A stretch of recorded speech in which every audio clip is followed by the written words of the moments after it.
Egito, terra de tesouros ocultos, segredos enterrados e perguntas sem resposta. Como uma civilização que não contava com ferramentas básicas de ferro foi capaz de construir os monumentos mais emblemáticos e duradouros do mundo? Gerações de egiptólogos estudaram as pirâmides. Mas somente agora, munidos de novas técnicas e evidências, os especialistas finalmente revelam a história dos homens que as construíram e os recursos mobilizados. Eles desencadearam uma revolução. Quem construiu as pirâmides? E por quê? Egito revelado. Pirâmides. 7 quilômetros de comprimento é o tamanho mínimo dele. É como um grande labirinto. Quem não souber o caminho nunca vai voltar. O Dr. Zahi Hawass explora uma rede de túneis sob uma montanha de pedra, uma pirâmide. A câmara em seu centro abriga um único sarcófago vazio. A razão para essa estrutura imensa ter sido construída. Esse lindo sarcófago de alabastro é uma das descobertas mais incríveis já feitas dentro das pirâmides. Ele revela a crença religiosa dos egípcios antigos de 5.000 anos atrás. As pirâmides eram construídas para abrigar o corpo de um rei ou rainha. Mas eram mais do que um monumento funerário. Os faraós acreditavam que as pirâmides tinham uma função prática.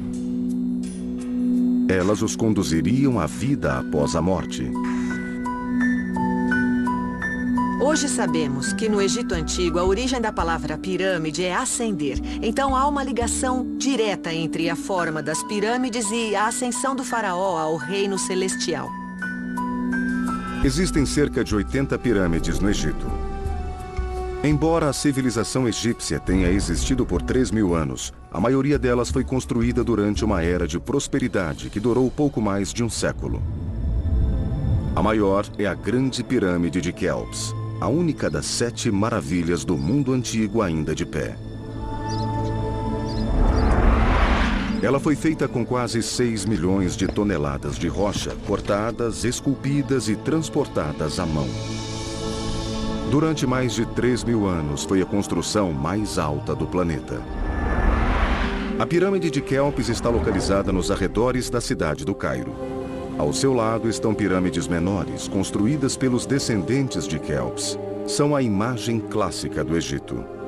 Quando ficamos diante das pirâmides, ficamos de queixo caído. Ninguém nunca viu nada parecido. E acho que isso só aumenta a aura que envolve o mistério das pirâmides. Por isso queremos uma explicação para a sua existência. É a questão que mais intriga os egiptólogos. Esta civilização não contava com uma tecnologia de engenharia moderna. Por que então almejou a construção de algo tão monumental? Para descobrir a resposta, os arqueólogos voltaram centenas de anos antes das pirâmides para analisar as primeiras sociedades egípcias. Em algum ponto do primeiro período da história do Egito, existia a crença na vida após a morte, e essa crença era representada pelo fato de os mortos serem enterrados em covas rasas, cavadas no chão. Estes primeiros túmulos eram cobertos com pilhas de pedras e areia. Talvez para proteger os corpos de animais carniceiros. Ao longo do tempo, estes montes funerários assumiram um simbolismo religioso na história egípcia da criação. Este monte, sobre a tumba, provavelmente representa o primeiro monte emergido do oceano primordial, quando a vida e o mundo foram criados. Era um símbolo da vida, um símbolo da vida. E tinha o poder de ressuscitar o rei para a nova vida após a morte. Estes são os primórdios, as primeiras estruturas no Egito, colocadas sobre um túmulo para garantir o renascimento dos mortos. Mas como pequenos montes de areia se transformaram em imensas pirâmides de pedra? No começo eram bem rústicas, mas aos poucos se tornaram cada vez mais elaboradas. Antes eram apenas um buraco no chão coberto por um monte, e então esse monte se tornou uma mastaba. O monte se tornou uma construção, a mastaba. Em vez de pilhas de terra, tijolos de barro eram dispostos para formar paredes inclinadas, rematadas por um teto plano. O professor Gunther Dreyer passou anos investigando esta evolução. Ele acredita que estes primeiros túmulos foram construídos para que o ocupante da tumba pudesse armazenar bens suficientes em sua jornada para o outro mundo. Eles precisavam de tudo o que tinham na outra vida. Primeiro, é claro, comida. Depois, ferramentas, armas, joias, tudo. A mastaba era um misto de tumba, palácio e armazém. Tijolos de barro eram o único material de construção disponível. Os tijolos eram dispostos de uma forma específica. Uma camada, como essa, com um lado menor exposto. E outra camada, com um lado maior. E essas camadas iam se alternando para dar mais estabilidade e evitar rachaduras. Ao longo do tempo, os construtores de tumbas refinaram o uso dos tijolos. Em Abidos, cerca de 480 quilômetros ao sul da Grande Pirâmide, o professor Dreyer escavou o túmulo do faraó Khazekemui.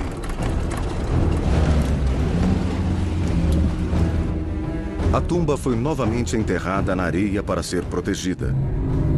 Mas enquanto estava exposta, Gunther Dreyer descobriu algo muito incomum. Essa tumba foi feita só com tijolos de barro, mas tinha uma coisa estranha. Em volta da câmara funerária, todas essas paredes foram comprimidas à metade da sua altura original, ficando bem mais grossas. Então, podemos concluir que devia ter um peso adicional em cima dessas câmaras centrais. O professor Dreyer acredita que as paredes do centro da tumba foram esmagadas pelo peso de uma superestrutura de pedra. Seriam os primeiros sinais do futuro formato das pirâmides? Os especialistas concordam que houve um grande salto na arquitetura das pirâmides por volta de 2630 a.C., quando o faraó Djoser começou a construir sua tumba. Ao analisarmos o desenvolvimento das tumbas reais, é uma evolução gradual, mas elas sempre ficam maiores e mais elaboradas. E acho que Djoser foi quem deu os maiores passos. Djoser iniciou sua tumba como uma grande mastaba, semelhante às construídas por seus antecessores. Djoser decidiu construir uma grande parede de proteção ao redor da tumba. Mas a parede escondia a visão dessa tumba. Então, seu arquiteto criou uma solução bem simples para torná-la visível de novo, que foi construir outro topo em cima do primeiro, outra mastaba sobre ele. Assim surgiram os degraus. Pirâmides de 6 degraus, com mais de 60 metros de altura. As pirâmides de degraus desempenharam um papel importante, não apenas na história do Egito, mas também na história da arquitetura. Em Saqqara, no sul de Giza, situa-se a maior construção de pedra do mundo.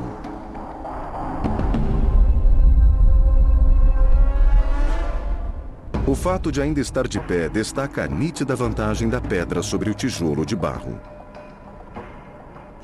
A eternidade é um período longo. Muito longo. E sem fim.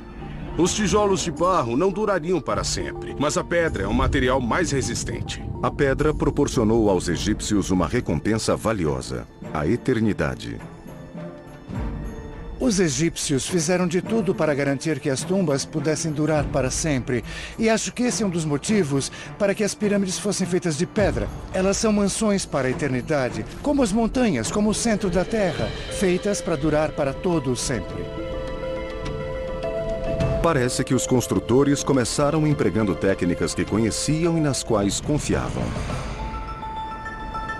As pedras usadas aqui eram unidas, como tijolos de barro, com a disposição alternada, que assim as encaixava como os tijolos. Mas este resultado não poderia ser obtido com tijolos de barro. A pirâmide de degraus de Djoser eleva-se a quase 60 metros e esta não é a única inovação. O Dr. Zahi Hawass explora o interior da pirâmide para mostrar o quanto o design evoluiu a partir das primeiras covas simples.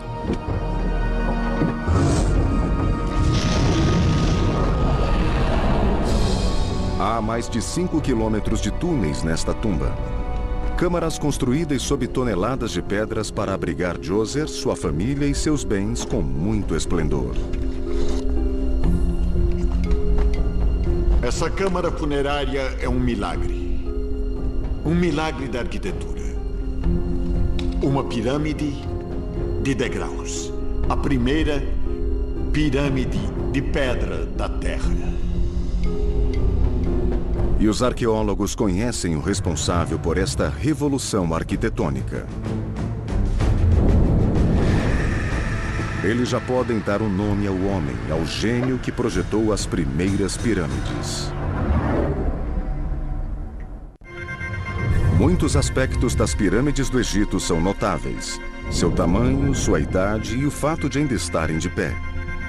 O mais incrível é que podemos dar um nome ao arquiteto que construiu as primeiras pirâmides para o faraó Djoser. Quando falamos sobre as grandes inovações da história, pensamos na roda, pensamos na invenção do fogo e não conseguimos associar um nome a essas invenções. Mas nós temos um nome para o homem que criou a arquitetura em pedra. Especialista na arte do Egito Antigo, o Dr. Robert Bianchi acredita que os vestígios de uma estátua do faraó Djoser revelam o nome de seu arquiteto. Essa estátua foi descoberta perto do recinto das pirâmides de Djoser em 1926. É importante por várias razões. Primeiro, preservou o nome de Djoser para nós. Um dos nomes está aqui à esquerda. Quando começamos a ler as inscrições na estátua, vemos uma coisa extraordinária e quase única na história da arte egípcia, que está na segunda linha, no canto inferior esquerdo. Lemos E-E-M-O-T-E-P, o nome de Imhotep. Temos o nome de Djoser e esse epíteto que se refere a Imhotep na estátua. Djoser elevou Imhotep a um status quase divino. A estátua de um rei era sagrada, já que seria uma extensão de seu corpo. O fato de o nome deste homem mortal, Imhotep, estar gravado na estátua de Djoser é extraordinário. Então nos perguntamos por que ele faria isso. A resposta a isso talvez esteja na série de títulos que definem a posição de Imhotep no lado direito. Ele é o carpinteiro, o escultor e o designer dos vasos de pedra. Isso nos mostra as atribuições que esse homem ostentava, o que nos leva a crer que ele era o arquiteto da grande pirâmide de degraus, que foi o primeiro monumento de pedra já criado na história do mundo. Imhotep, o nome do homem que construiu as primeiras pirâmides. Ele foi o primeiro a mudar a arquitetura do mundo antigo, de tijolos de barro para pedra calcária. Ele também foi o primeiro a fazer o primeiro teto e o primeiro pilar de calcário.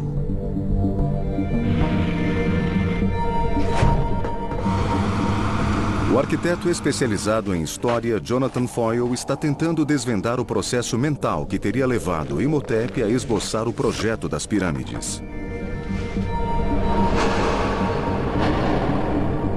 Eu quero entender como esse salto lógico aconteceu. Transformar uma mastabá plana numa grande pirâmide de degraus, o que criou um dos estilos arquitetônicos mais emblemáticos do mundo. Eu quero entender também como as pirâmides evoluíram. Como a mente do Criador as concebeu há 4.600 anos. O Dr. Foyle começa com um desenho em escala de grande precisão. Esse é o meu desenho. É a minha visão do desenho original de Imhotep para a pirâmide de Djoser. Vemos 1, 2, 3, 4, 5, 6 degraus e a base está um pouco desgastada. E o que vemos nesse desenho que não está nas pirâmides de hoje é o revestimento com um calcário branco bem fino. Com isso, a pirâmide parecia perfeita e brilhante aos olhos de quem a viu pela primeira vez. A pirâmide de degraus tinha 312 mil metros cúbicos de revestimento de pedra, feito inteiramente de calcário branco. Ninguém nunca havia visto algo assim.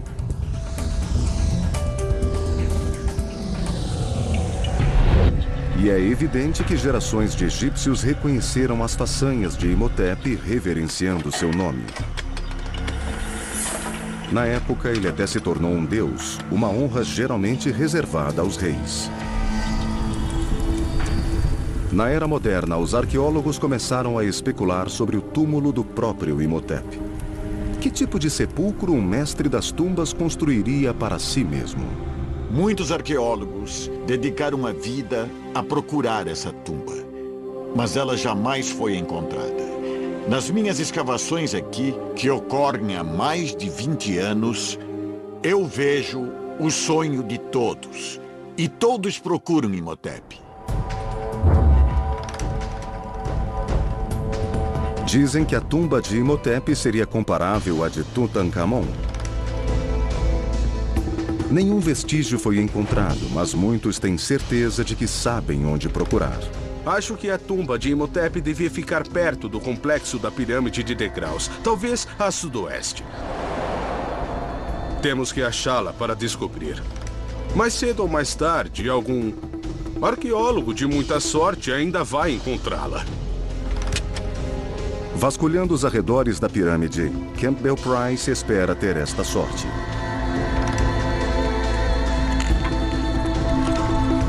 Ele trabalha para o projeto de análise geofísica de Saqqara, que mapeia o local há 17 anos. Boa parte do trabalho que foi feito no último século nos deixou mais ansiosos para encontrar a tumba do primeiro arquiteto, o construtor da pirâmide de degraus, Imhotep.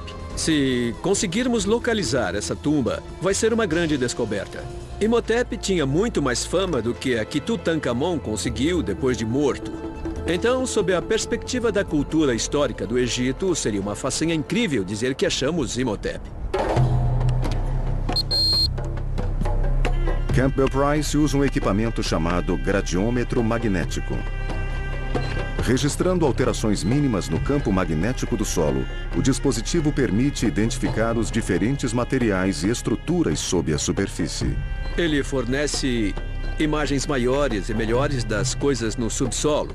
Gera um mapa subterrâneo, fazendo com que a escavação, que costuma ser de natureza destrutiva, possa se limitar e se concentrar no objeto procurado. Assim, podemos ter uma melhor compreensão da aparência da paisagem na época dos faraós. O gradiômetro emite um pulso magnético através do solo e monitora os sinais que retornam. Uma estrutura de tijolos de barro terá um registro diferente de uma de areia comum.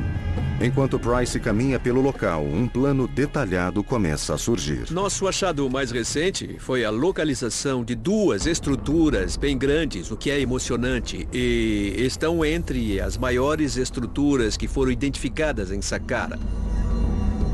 Pode ser um templo ou uma tumba, provavelmente de alguém muito importante. O que temos aqui em Saqqara é uma grande estrutura antes desconhecida em qualquer mapa arqueológico. Seria incrível se fosse a tumba de Imhotep.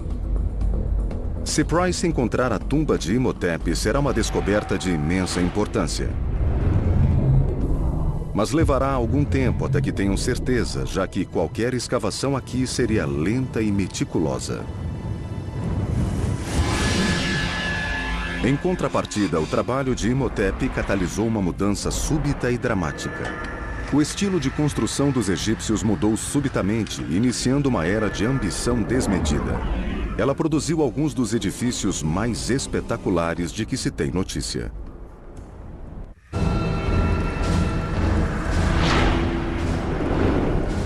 Quando o arquiteto Imhotep construiu uma tumba para seu mestre, o faraó Djoser, criou o primeiro monumento de pedra do mundo.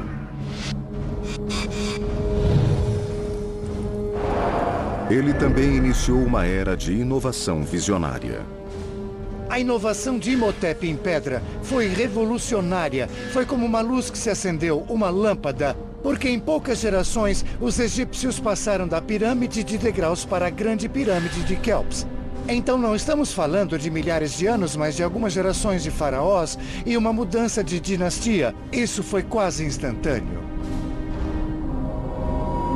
O ritmo das mudanças só aumentou com o faraó Snefru. Snefru talvez seja um dos faraós mais notáveis ao subir ao trono do Egito. Ele abriu o caminho, ele é o pioneiro dos edifícios monumentais. Snefru chegou ao trono 50 anos depois de Djoser e construiu em uma escala extraordinária. Seu nome está ligado não a uma, mas a 3 pirâmides.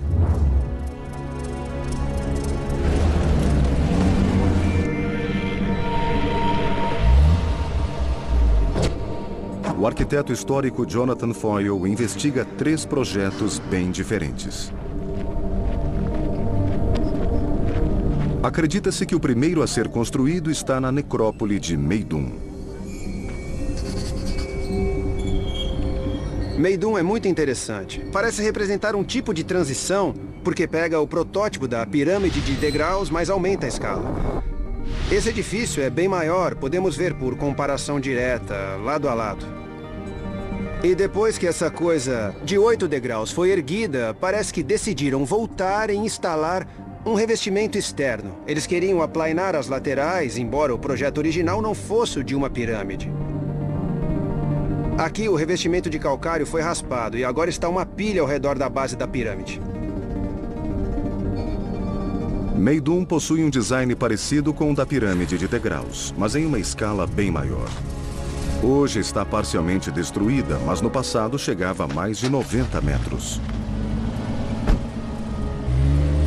No entanto, ainda não era o suficiente para Snefru. Ele começou novamente e desta vez tentou construir a primeira pirâmide com laterais lisas. A chamada Pirâmide Torta está localizada a 40 quilômetros ao norte de Meidum. Gosto da pirâmide torta de Snefru. O nome é bem óbvio, porque cada lado tem 2 declives. O nível de baixo é mais íngreme do que o de cima. E nós perguntamos, por quê? Parece que a intenção era que fosse a primeira pirâmide com lados iguais. Ela começou bem íngreme, com mais de 50 degraus. E se continuasse subindo, seria mais alta que a própria grande pirâmide. Mas então, alguma coisa aconteceu. Deve existir alguma explicação, um problema técnico que fez com que criasse um nível com um declive bem menor. Com 43 degraus para concluir. Será que foi um grande erro e um desperdício de energia? Os construtores de Snefru pensaram, vamos terminar isso e seguir em frente, porque é um experimento fracassado?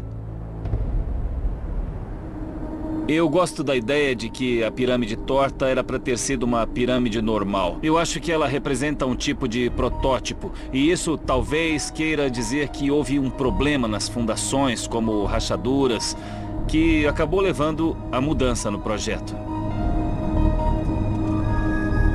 Peter Brand acredita que a forma desta pirâmide é produto da ambição excessiva dos construtores. Eles sabiam que não podiam concluir a construção que planejaram e literalmente mudaram de direção. Isso reduziria o número e também o peso das pedras no topo da pirâmide e colocaria menos pressão nas rachaduras que já tinham começado a se formar. Jonathan Foyle examina o interior da estrutura para encontrar evidências que confirmem esta teoria. Sinais que podem ter levado os engenheiros egípcios a reformular o projeto. Aqui tem uma pequena rachadura. Bom, não é muito pequena, posso enfiar o braço inteiro nela. Passa por cima da minha cabeça e vai até o outro lado. Talvez seja a forma de como a fachada foi assentada quando eles poliram as pedras por baixo. Mas eu ficaria preocupado com isso, porque não houve uma boa aderência entre as pedras por aqui. Este corredor descendente suportava o peso de mais de 1.200.000 metros cúbicos de pedras. O Dr. Foyle acompanha a rachadura que vai até o centro da pirâmide, a câmara funerária. É incrível. É como uma catedral. E tem rachaduras por toda parte. Essa parede foi dividida. Esses blocos sólidos foram separados e uma parte está se projetando sobre a minha cabeça. E tem uma grande rachadura naquela parede de baixo. Para onde quer que se olhe, tem uma grande tensão sobre a construção. É possível que Snefru, na tentativa de construir um monumento que durasse para sempre, tivesse visto estas rachaduras e abandonado a pirâmide torta para iniciar uma terceira estrutura mais sólida. Depois de muita tentativa e erro na pirâmide torta, com suas laterais inclinadas e falhas estruturais, Snefru conclui seu experimento aqui com a pirâmide do norte ou vermelha. Ela foi feita sobre uma base sólida com lados inclinados regulares e alvenaria bastante refinada. Então é bem sólida. Essa pirâmide é perfeita, mas é um colosso. Sua escala é imensa e se compararmos com o protótipo de pirâmide de degraus de algumas gerações anteriores, é totalmente diferente. Eles já tinham virado a página.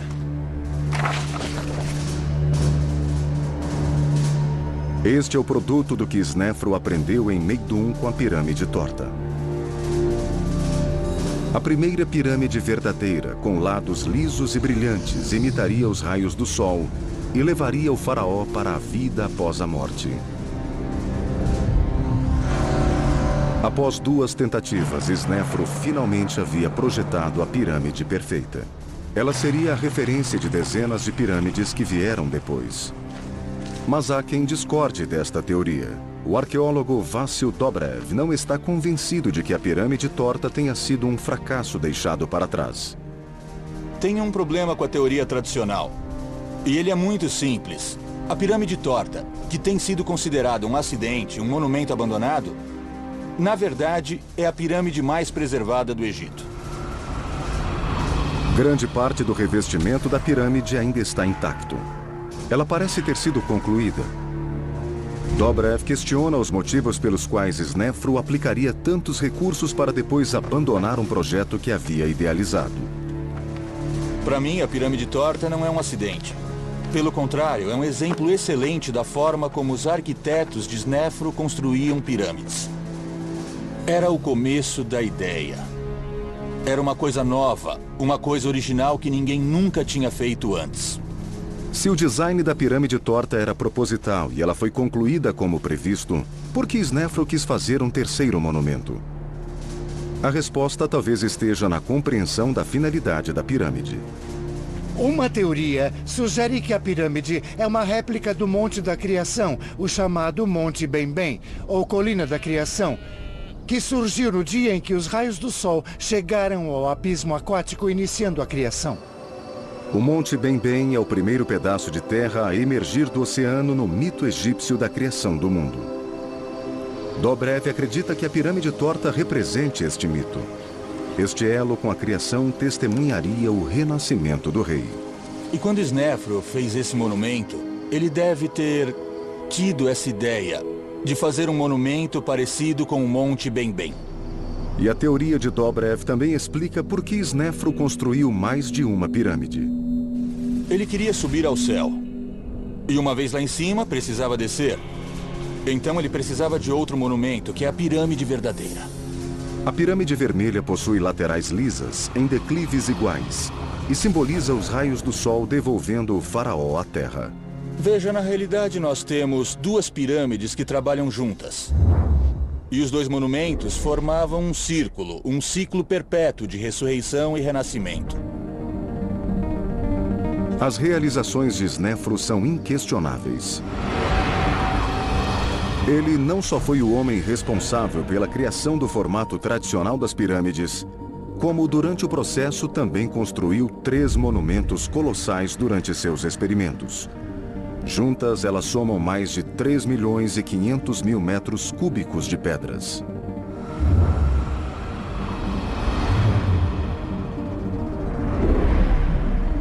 Se pensarmos na quantidade, no volume e no peso de pedras lapidadas para formar as pirâmides de Snefru, nenhum outro rei da história do Egito usou tantas pedras na construção de seus monumentos. Mas as pirâmides de Snefru não seriam lembradas como os maiores feitos da engenharia da civilização egípcia. Elas logo seriam ofuscadas pela maior pirâmide já construída. Um monumento de tamanha precisão que até hoje as pessoas questionam se foi uma façanha de uma antiga civilização. A Grande Pirâmide de Giza.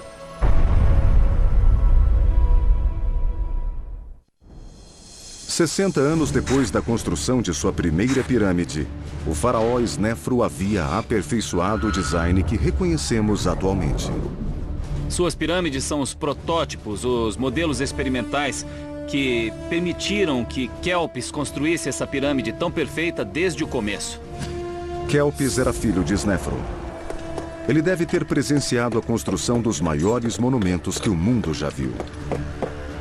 Seu pai lhe deixou um legado de valor incalculável. Tanto sua visão monumental da arquitetura, quanto as pessoas para construir. Perto do final do reinado de Snefru, existia um núcleo de trabalhadores altamente capacitados. E isso sugere que Kelpis, quando sucedeu seu pai, acabou contratando os serviços desse núcleo de especialistas para começar a construir a Grande Pirâmide.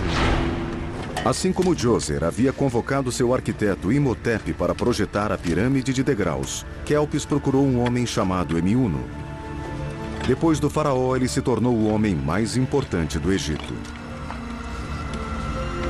Quando Kelpis tornou-se faraó, ele tinha que viver à sombra do pai ou fazer uma coisa ainda mais espetacular. Eu acredito que ele contratou os serviços de Emiuno para, assim, supervisionar todas as obras reais. Djoser havia superado seus antepassados até ser superado por Snefru. Agora era a vez de Kelpis e Emiuno vestirem o manto da inovação.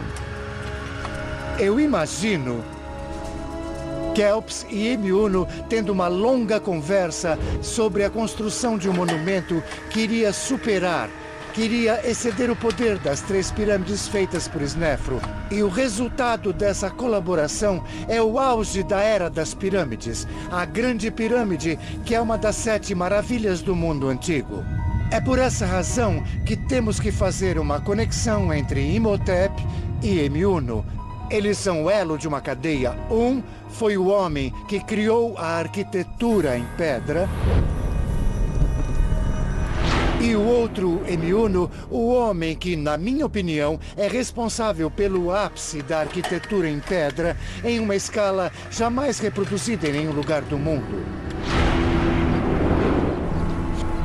O arquiteto Jonathan Foyle caminha pela base da obra-prima de Emiuno, a Grande Pirâmide de Giza.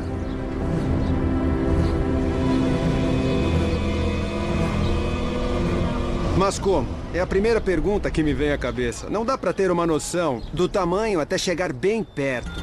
As estatísticas são impressionantes. São quase 3 milhões de metros cúbicos de pedra nesse complexo. E vem de um reinado que durou menos de 30 anos. Quer dizer que, trabalhando cerca de 10 horas por dia, eles teriam que encaixar uma pedra a cada 2 ou 3 minutos, sendo que as pedras pesavam 2,5 toneladas, em média. Então, é uma façanha incrível da engenharia. Análises revelaram que as dimensões desta pirâmide são incrivelmente precisas. O local foi nivelado com tamanha precisão que a altura da base varia apenas uma fração de centímetro. As faces leste e oeste foram alinhadas de forma a apontar para o norte verdadeiro. E tudo isso foi alcançado com o uso de ferramentas muito rústicas. Isso parece ridículo que o fim da construção em pedra tenha acontecido depois da aparente perfeição que alcançaram quase que instantaneamente. Alguns vestígios recordam que a pirâmide foi construída à mão. Olhando a camada de baixo, porque toda a pedra que revestia todos os declives brancos foram removidos e o que estamos olhando são as pedras que estão embaixo. Dá pra ver o lado humano. Pessoas fizeram isso no final. Debaixo da perfeição tem vários blocos rusticamente lavrados. São irregulares, não são modulares, são desiguais e foram encaixados da melhor forma possível e unidos com argamassa. Vemos imperfeições sobre o revestimento, é bem evidente aqui. Mas isso não diminui em nada essa incrível façanha. As inovações mais impressionantes de Emiuno podem ser encontradas dentro da Grande Pirâmide. O Dr. Zahi Hawass, o arqueólogo-chefe do Egito, entra por um túnel escavado há vários séculos por ladrões de tumbas.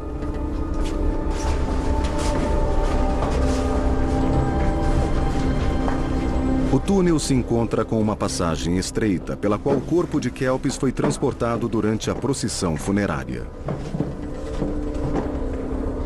Ele termina em uma grande galeria, um salão espetacular que leva à câmara funerária.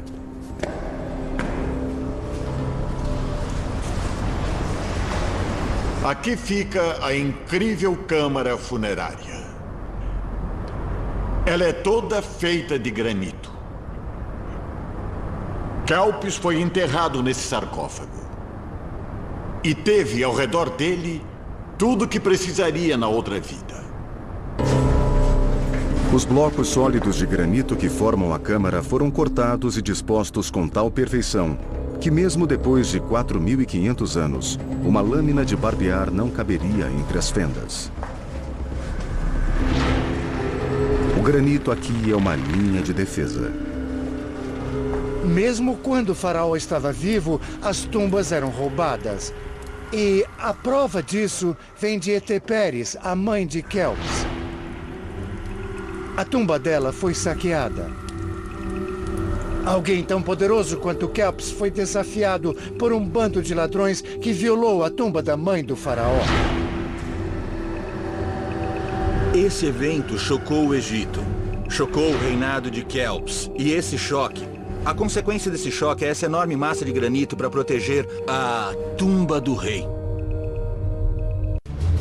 Em 2528 a.C., os faraós do Egito Antigo haviam construído uma série de pirâmides, cada uma mais perfeita do que a anterior, culminando na maior que o mundo já viu, a Grande Pirâmide de Kelps. Mas o país pagou um preço por esses empreendimentos. As pirâmides praticamente faliram o Egito por causa do imenso esforço despendido para construí-las. Quando Gedefra, filho de Kelps, chegou ao trono, ele precisava encontrar uma nova forma de construir seu próprio túmulo impressionante. Ele escolheu o local de sua pirâmide 8 quilômetros ao norte, em uma colina chamada Abu Roash. O arqueólogo Peter Brand a escala para nos mostrar o que restou da pirâmide de Gedefra.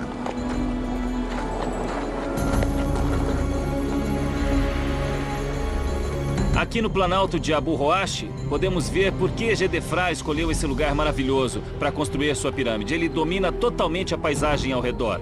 À distância, podemos ver Giza, onde seu pai, Kelps, construiu a Grande Pirâmide. E apesar de a pirâmide de Kelps ser mais alta que a de Gedefra, por tê-la construído no topo de Abu Roash, sua pirâmide estava em um ponto mais elevado. E quando olhamos para baixo, nesta enorme cova esculpida na encosta, vemos o centro da pirâmide. O fato de a pirâmide estar totalmente em ruínas oferece aos arqueólogos uma oportunidade única de investigar o núcleo da estrutura. Estamos a meio caminho do corredor em declive que leva à câmara funerária de Gedefra e que agora parece uma enorme escada a céu aberto. Na antiguidade deve ter sido um túnel estreito e escuro que ia até o centro e todo esse espaço era preenchido por toneladas e toneladas de alvenaria com a enorme pirâmide de Gedefra sobre ela. Com grande parte da pirâmide vindo da própria montanha, Gedefra poderia destinar seus recursos a um caro revestimento de granito rosa, coberto pelo mais fino calcário branco. Fazendo isso, ele queria dizer: bom, minha pirâmide não é tão grande quanto a do meu pai Kelps, mas é uma pirâmide folheada de ouro, com esse maravilhoso granito. A pirâmide brilhante de Gedefra foi uma revolução no design. Menor em tamanho, mais esplêndida e parecendo mais alta que de seus antepassados. Alguns acreditam que ela deve ter sido a pirâmide mais magnífica de todas. Snefru, Kelps e seus filhos construíram pirâmides que acabaram consumindo os recursos do Egito até exaurir o país. Isso deve ter obrigado seus descendentes a desistir de igualar sua obra. Em vez disso, as gerações seguintes parecem ter buscado outras formas de atingir a imortalidade. A doutora Melinda Hartwig é especialista na arte funerária do Egito Antigo. Ela está visitando a pirâmide do faraó Unas, que reinou cerca de 200 anos depois de Kelps. A questão não era mais o tamanho. A construção das pirâmides era uma empreitada enorme, que consumia muitos recursos, uma grande quantidade de trabalhadores e exigia um grande poder de administração. Então, quando chegamos à quinta e sexta dinastias, as pirâmides são menores, cerca de 1/3 do tamanho das obras anteriores. Agora a ênfase parece se deslocar para o design do interior. A decoração das paredes revela uma coleção de encantamentos e orações para ajudar o faraó na vida após a morte. O texto que vemos nessa parede aqui deve estar ligado ao ritual de ressurreição de Unas. Antes, a pirâmide era o suficiente para ajudar na ressurreição do rei, para levá-lo a outra vida. Mas na época dessas construções, na quinta e sexta dinastia, a pirâmide é um pouco menor e a ênfase passa a ser colocada nessas inscrições. Elas são a proteção oferecida ao faraó para uma ascensão segura. O que nenhum encantamento conseguia repelir era a ameaça dos ladrões de tumbas, tão persistentes que nada era capaz de afastá-los. A única saída lógica era esconder as tumbas.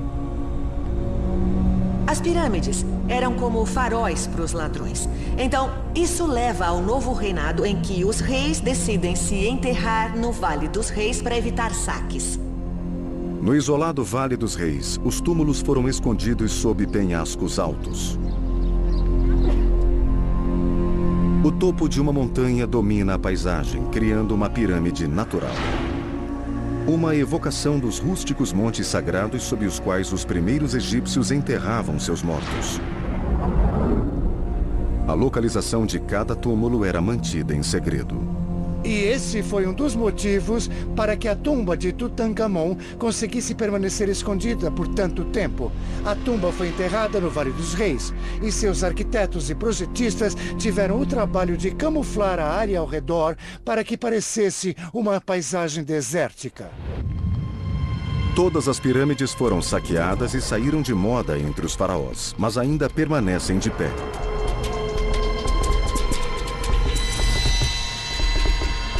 Elas atraem cerca de 10 milhões de pessoas ao Egito todos os anos. As pirâmides deixaram uma impressão duradoura na civilização ocidental. Os fundadores dos Estados Unidos não conseguiram achar um símbolo de maior longevidade e grandeza do que as pirâmides. Por isso se apropriaram dele e o usaram na nota de $1. A origem deste legado de 4.000 anos pode ser atribuída a um homem. Aquele que construiu o primeiro edifício de pedra. O primeiro arquiteto cujo nome conhecemos. Imhotep. As coisas teriam sido diferentes se não fosse pela arquitetura de Imhotep. Ele visualizou os elementos da construção em pedra e projetou a pirâmide de degraus que acabou levando à grande pirâmide de Giza. Veja, essa inovação, essa invenção se compara à da roda e à do fogo, porque todos os arranha-céus do mundo, os prédios em que eu e você entramos e saímos todo dia, jamais teriam sido possíveis sem a inovação criada por aquele homem. Imhotep foi um homem de visão pioneira e grande ambição. Mas nem ele poderia prever a marca indelével que deixaria no mundo moderno.